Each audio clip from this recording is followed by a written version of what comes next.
Hi friends అందరికీ ఇవాల్టి వీడియోలో నేను princess cut front part marking and cutting చూపిస్తున్నాను.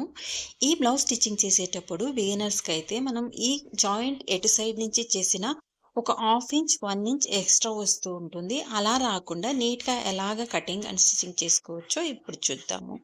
మెజర్మెంట్కి తగినట్టు blouse piece front part cutting చేసి పెట్టుకున్నాను. ఇప్పుడైతే చెస్ట్ పార్ట్ కోసం మిడిల్ చెస్ట్ పార్ట్ కోసం వెడల్పు అయితే మార్కింగ్ చేస్తున్నాను. ఇక్కడ సెంటర్ నుంచి ఒక 4 ఇంచెస్కి ఇలా ఒక డాట్ పెట్టుకోవాలి. ఇప్పుడు చెస్ట్ డౌన్ కోసం బ్లౌజ్ సెంటర్ ఉంటుంది కదా, పైన షోల్డర్ జాయింట్ దగ్గర నుంచి డౌన్కి 10 ఇంచెస్కి ఇలా ఒక మార్కింగ్ అనేది చేసుకో. వైపు నుంచి కరెక్ట్గా సెంటర్ నుంచి 10 ఇంచెస్ డౌన్కి ఇలా మార్కింగ్ చేసుకొని ఆ మార్కింగ్ దగ్గర నుంచి మనం చెస్ట్ షేప్ కోసం కిందకి ఇలా స్ట్రైట్గా లైన్ మార్కింగ్ చేసుకోవాలి. ఈ లైన్కి అయితే మెజర్మెంట్ ఏం లేదు. మనం చెస్ట్ పాయింట్ నుంచి జస్ట్ బ్లౌజ్ లెంత్ అయితే ఉంటుందో అంతవరకు ఇలా స్ట్రైట్గా లైన్ వేసుకోవాలి. ఇప్పుడు చెస్ట్ షేప్ అంటే మెజర్మెంట్కి తగినట్టు మనం చెస్ట్ షేప్ అనేది మార్క్ చేసుకోవాలి. ఇక్కడ నేను స్టిచ్చింగ్ చేస్తున్న బ్లౌజ్కి అయితే 2 ఇంచెస్ చెస్ట్ షేప్ అనేది సరిపోతుంది. ఇలా 2 ఇంచెస్కి అటు సైడ్ 1 ఇంచ్ ఇటు సైడ్ 1 ఇంచెస్కి ఇలా పెట్టుకొని చెస్ట్ షేప్కి కరువుగా ఇలా మార్క్ చేసుకోవాలి.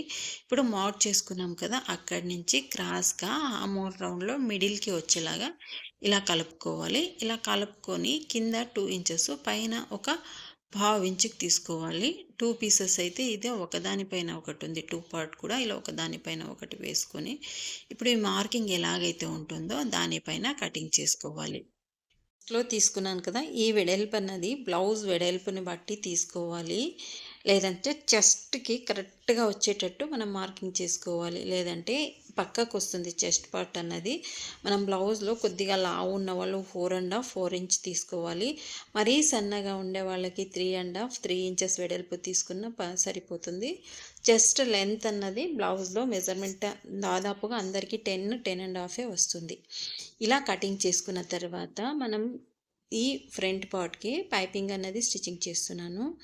ఆల్రెడీ ఇది బ్లౌజ్లో లైట్ గోల్డ్ కలర్ బార్డర్ ఉంది. అదే కలర్తో నేను పైపింగ్ లోడింగ్ చేసి పెట్టుకున్నాను. ఇలా లోడింగ్ చేసుకున్న పైపింగ్ని మనం వన్ సైడ్కి ఇలా పెట్టేసి ఖర్చులు బయటికి వచ్చేలాగా పైపింగ్ బ్లౌజ్ పీస్ వైపు వచ్చేలాగా ఇలా స్టిచ్చింగ్ చేసుకోవాలి. ఎండింగ్ వరకు స్టిచ్చింగ్ చేసుకోవాలి. ఇలా లైనింగ్ బ్లౌజ్ పీస్కి మనం పైపింగ్ అటాచ్ చేసుకున్న తర్వాత ఇప్పుడు ఇటు సైడ్ పార్ట్ ఉంటుంది కదా, అవి రెండు ఇలా పెట్టేసి సెంటర్ పాయింట్ని మిడిల్ పాయింట్ని కరెక్ట్గా చూసుకోవాలి. చూడండి, ఇక్కడ ఈ మిడిల్ పాయింట్ అనేది సెట్ చేసుకోవాలి. మనము స్టిచ్చింగ్ చేసేటప్పుడు క్లాత్ ఎటు సైడ్ క్లాత్ కూడా లాగకుండా స్టిచ్చింగ్ చేసుకోవాలి. నీట్గా అడ్జస్ట్ చేసుకుంటూ స్టిచ్చింగ్ చేసుకుంటే ఎక్కడ కూడా హెచ్చు తగ్గులు రావు. చాలామందికి అయితే ఈ ప్రిన్సెస్ కట్ స్టిచ్చింగ్ చేసేటప్పుడు ఈ పార్ట్ అనేది ఎక్స్ట్రా వస్తూ ఉంటుంది. అలా రాకుండా మనం స్టిచ్చింగ్ చేసేటప్పుడు లాగకుండా ఇలా కరువు షేప్స్ తిప్పుకుంటూ స్టిచ్చింగ్ చేసుకోవాలి. నీట్గా మనం టర్న్ చేసుకోవాలి.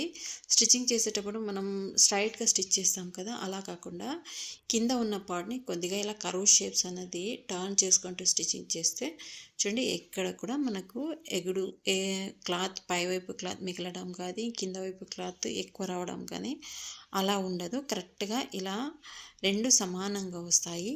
ఇలా వచ్చిన తర్వాత ఇంకో ఫినిషింగ్ స్టిచ్చింగ్ వేసుకోవాలి. పైపింగ్ పక్కనే డబల్ స్టిచ్ వేసుకుంటే ఈ ఫ్రంట్ పార్ట్ అనేది వన్ సైడ్ పార్ట్ రెడీ అయ్యింది. చూడండి, మనకి ఎక్కడ కూడా క్లాత్ మిగలదు. షేప్ అనేది పర్ఫెక్ట్గా వస్తుంది. మనం నార్మల్ బ్లౌజ్కి ఎలాగైతే అంటే షేప్ బెల్ట్స్ వేసి స్టిచ్చింగ్ చేసుకుంటాం కదా, అది ఎలాగైతే వస్తుందో షేప్ అలాగే ఉంటుంది. మనం బ్లౌజ్ వేసుకున్నప్పుడు ఇలా సా సాఫ్ట్గా అయితే ఉండదు. షేప్ అనేది నీట్గా కప్ షేప్ అయితే వస్తుంది. ఇదే మెథడ్లో రెండో పార్ట్ కూడా స్టిచ్చింగ్ చేసుకుంటున్నాను. చిన్న పీస్ పార్ట్ ఉంటుంది కదా, అటు సైడ్ ఇలా పైపింగ్ పెట్టుకొని ఇది కూడా అంతే. మనము షేప్ అనేది ఎక్కడ కూడా హెచ్చు తగ్గులు రాకుండా స్టిచ్చింగ్ చేసుకోవాలి.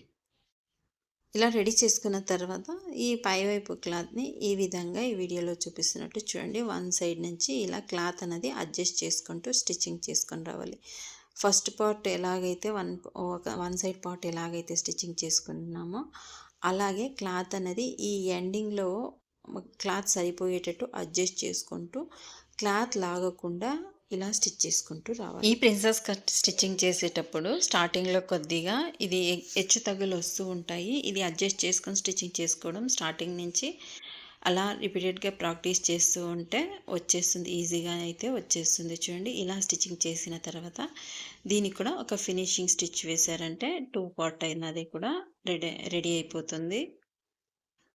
ఈ బ్లౌజ్ అయితే boat neck with princess cut blouse నేను స్టిచ్చింగ్ చేస్తున్నది. నార్మల్ బ్లౌజెస్‌కి కూడా ఇదే మెథడ్‌లో ప్రిన్సెస్ కట్ అనేది స్టిచ్చింగ్ చేసుకోవచ్చు.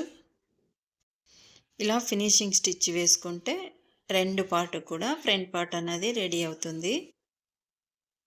అంతే ఫ్రెండ్స్ ఇవాల్టి వీడియో.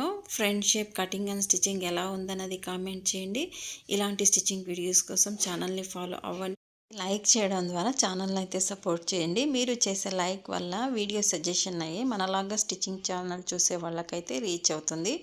కొత్త వాళ్ళైతే సబ్స్క్రైబ్ చేసుకోండి. మరొక మంచి వీడియోలో కలుద్దాం.